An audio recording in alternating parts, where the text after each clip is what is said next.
about you, but I miss the excitement that came with every change of the season, like when we were kids. The magic that every holiday held, the way we would change the decorations within our home to fit that season. I miss the whimsy from our childhoods. So I am putting my foot down and I am changing that. Hi, hello, welcome back to another YouTube video. Today we are going to be talking about a bunch of different things that you can do to romanticize this autumn season. The first section we have are fall activities and hobbies. Number one is a really good first place to start, and that is to make a Pinterest board. You can separate the Pinterest board by sections so you can have recipes, outfits. Something that I really love to do is have a section for any photos I want to recreate, either of me or just aesthetic photos. It's almost like you're creating a mood board and getting yourself ready to really romanticize the season. Number two is to make a boo basket for either you or a loved one. This is a really good way to create your own little starter pack of seasonal things. You could put your favorite tea in there, maybe some candles, a seasonal blanket, but make sure it's not filled with junk because you don't want to just have something that you're going to throw away after. Number three is to organize your closet so that all of your fall outfits are accessible. So bringing anything that really gives that fall feel to the front, that way you can really build and curate your wardrobe in a super easy way. Bringing your sweaters to the front, your jeans, any colors like oranges and burgundies and browns. Makes it super easy to get ready in the morning. Number four is in keeping with the fall outfits, and that is to go thrifting for fall outfits. And if you do it in this order, then you already know what you have and what you would want to build your fall wardrobe. So you could search for things like sweaters, denim, scarves, anything like that. Number five is to do a seasonal photo shoot.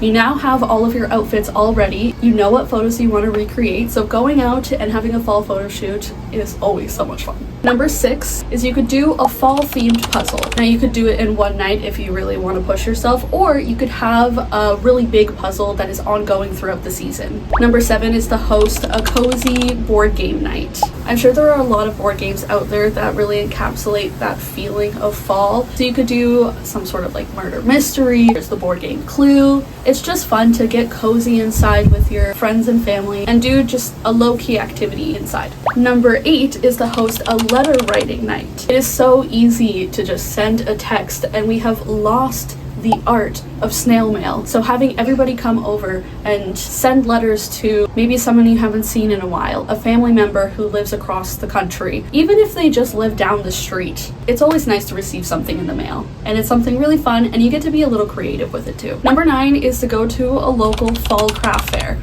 There are always so many of these, and I'm sure you could find a lot of different markets. I know personally in my city, there are a lot of different ones in this season. There are witchy markets, there's night markets, there's all sorts of markets. Even if you don't buy anything, it's always fun to go and look at all of the booths and just support local artists, even just by showing up and checking them out on their socials. It goes a long way. Number 10 is to knit or crochet a hat or a scarf. Something that could even become a staple in your fall wardrobe throughout the season, and it's extra cool because you made it yourself. Number 11 is to press and frame any fall flowers or leaves. You can create your own piece of fall decor and hang it in your home. Super easy. You could get all of your supplies from Dollarama and you got a really cute new picture to hang up. Number 12 is to watch this video and then create your own autumn bucket list. It is so easy to go through the season, and at the end you realize there's so much that you wanted to do but you didn't get to. This way, it's all in one place so you won't forget anything. Think apple picking,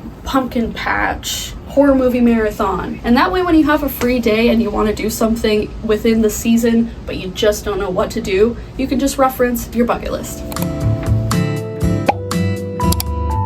The next section is home and atmosphere. So number 13 is to swap out your household items for a seasonal version. So things like your mugs, you could switch out for a seasonal mug, or you could switch out your kitchen towels, your bedding, your throw pillows and blankets, anything like that to really bring autumn into your home. Number 14 is to fill your home with autumn scents. Now that can be things like candles and incense, but if you want a low budget and a chemical-free option, simmer pots are so incredible for this. hella cheap, and it always smells good. Number 15 is to make your own seasonal decor. Something that I really love doing are crocheting pumpkins to put around my house, but you could also make your own wreath for either your bedroom door or your front door. Something that's so fun is just going to the grocery store, getting some oranges, maybe some apples, slicing it up, either baking or dehydrating it, and stringing it up. I see it all over Pinterest, and it always looks so cute, and it's super cost effective, which we love. Number 16 brings in that wreath I talked about earlier, and that is to decorate your front door or your bedroom door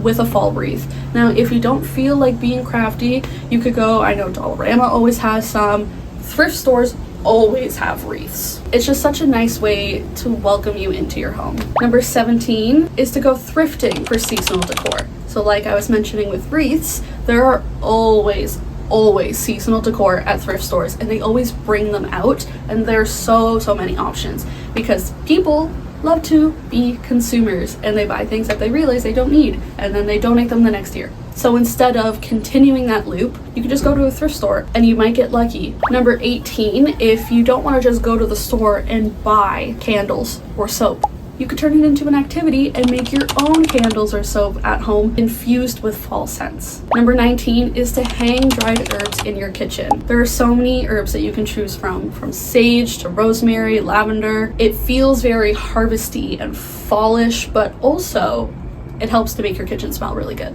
Number 20 is to learn how to make your own potpourri. I think I'm saying that right, but there is a way that you can take oranges and you can put cloves in it and cinnamon, and it's like your own all-natural potpourri.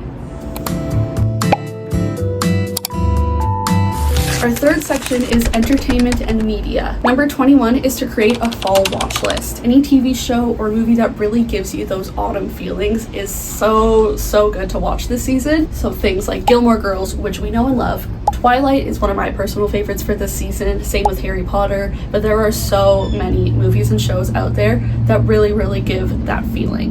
One that I really want to watch this year that somehow I haven't watched yet is Over the Garden Wall. I know that's a staple in a lot of people's homes for the autumn season. Number 22 is to have a horror movie marathon. There are so many good and also really bad, but still good horror movies out there, and just having a marathon is always so fun as we're tiptoeing into October and spooky season. Number 23, if horror movies aren't really your thing, then you could do a Disney Halloween episode marathon. There are so many lists out there, and I think Disney Plus actually makes their own list on there of all of the Halloween episodes from all of the classic Disney shows. Number 24, going back to Harry Potter and Twilight, any of those movies like that where it's either a trilogy or there's multiple movies, have a marathon with them. You could go a little extra and do a whole themed marathon, invite a bunch of people over, but it is just so fun, and who doesn't love being a little extra? Or you could just do a solo marathon. Both work. Number 25 is to create a fall playlist. There are so many artists and songs out there that just somehow encapsulate the feeling of fall, and having them all in one curated playlist for you to just go to when you need a little autumn pick-me-up. Play it on the way to your apple picking or pumpkin patch adventures. Play it when you're on an autumn walk.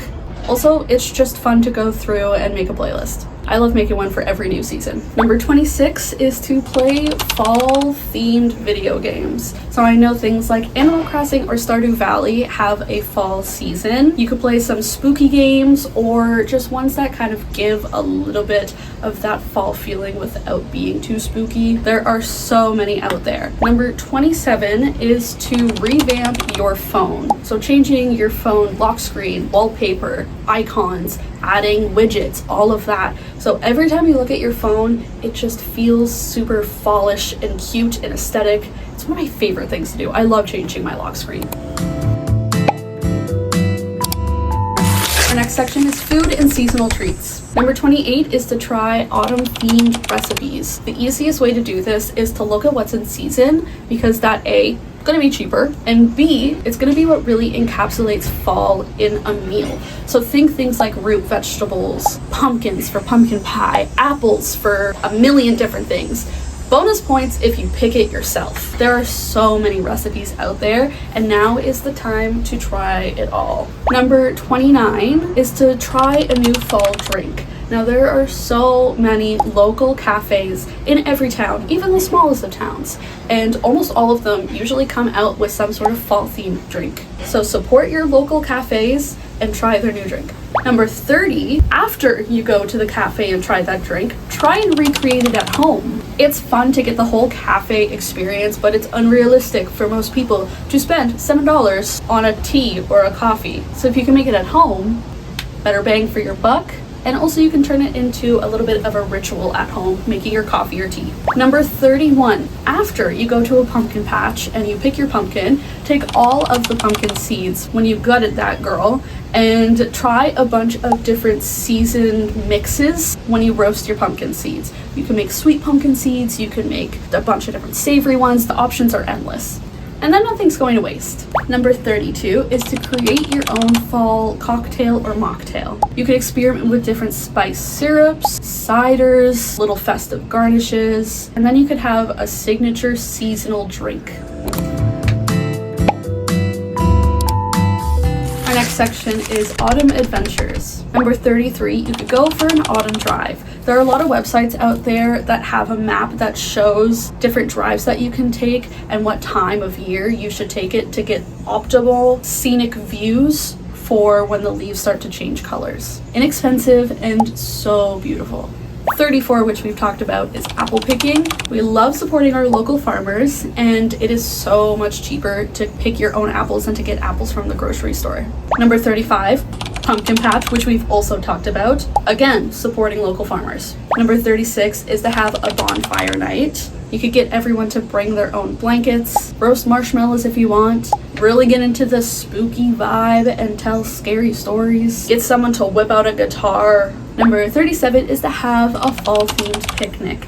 You could take a bunch of those fall themed desserts and meals that you made and you could bring them on your picnic. Go to a local park, especially if the leaves are already changing, because that just gives you peak fall feelings. And if there's a little crisp in the air, you can bundle up and layer up and look super cute and do a fall photo shoot at your fall picnic. Number 38 is to go to a farmer's market. Again, we love supporting local farmers. We love getting fresh produce. It is so fun. Again, even if you don't even end up buying anything, it's just so fun to be in that kind of environment and to see all of these people who are creative and passionate about these things that they're selling. You can also take cute photos there. Number 39 is to visit a historical village or museum. There are so many historical sites out there. There's plenty of museums that are free. I think going into that back to school season, it's so important to stimulate the mind and to learn new things, especially if it's about local heritage. Number 40 is to visit a sunflower field. Get really dressed up, feeling all cute, take some photos, and if you can take home some sunflowers, that is even better.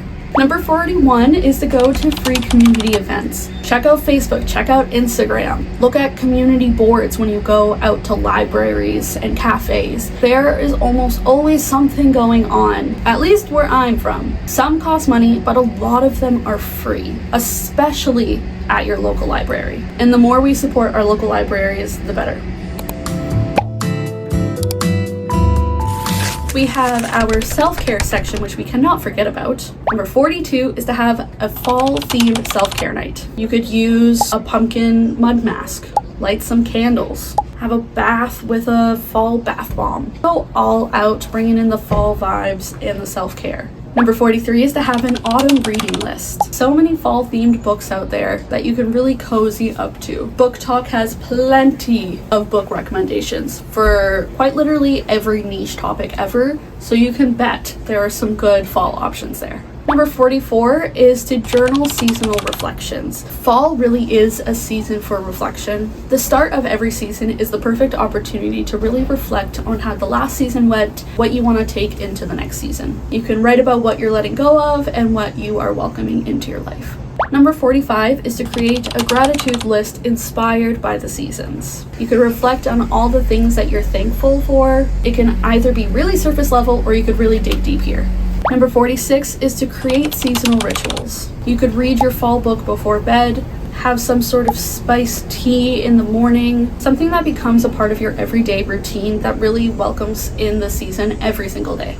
Number 47 is to visit loved ones who have passed. You can honor their memory during this reflective season. If you do have a loved one who has passed, visiting their grave in the cemetery is a really beautiful thing to do. This is a season where we really do focus on our ancestors. And if you can't make it to their grave, you could write them a letter updating them on your life. Set a place for them at the table for a dinner. Anything like that. Just something to remember them.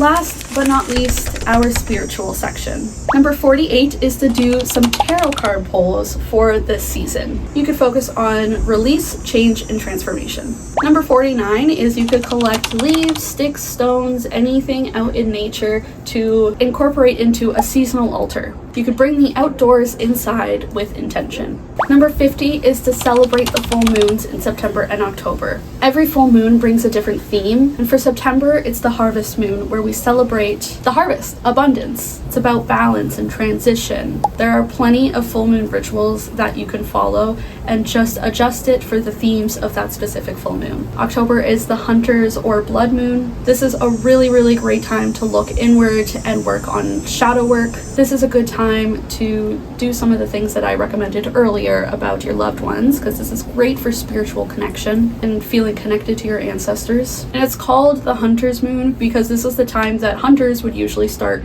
preparing for the winter time. So it's a really good time to think about preparation in your own life, the things that you need to do to get yourself through the cold season. There are many, many more things that you can do this season, but I hope that this gives you at least a really good idea, a good starting point on how to truly romanticize this season. Thank you so much for watching. Stay safe and stay kind.